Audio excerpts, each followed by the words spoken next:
So let's say you're out of work. Fortunately, federal law requires states to offer unemployment insurance, which pays a chunk of your former paycheck for a while until you get your next gig. First, though, just a few questions. Did you quit? Were you fired? Were you a contractor and not an actual employee? Were you pretty new on the job or maybe only working limited hours?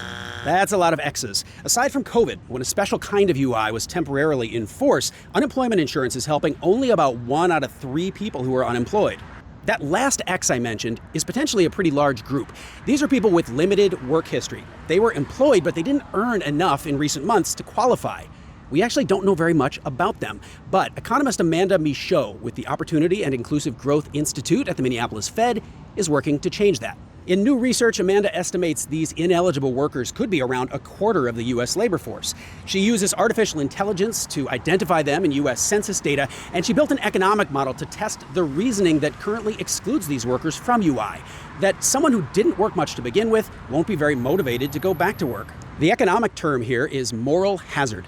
But do people who haven't worked very long or very heavily really have more moral hazard than other workers? That's an important question for policymakers who might want to expand UI permanently, not just during a pandemic. There's a lot to share about this important work, and I make a start in my article at minneapolisfed.org. Click the link to have a look.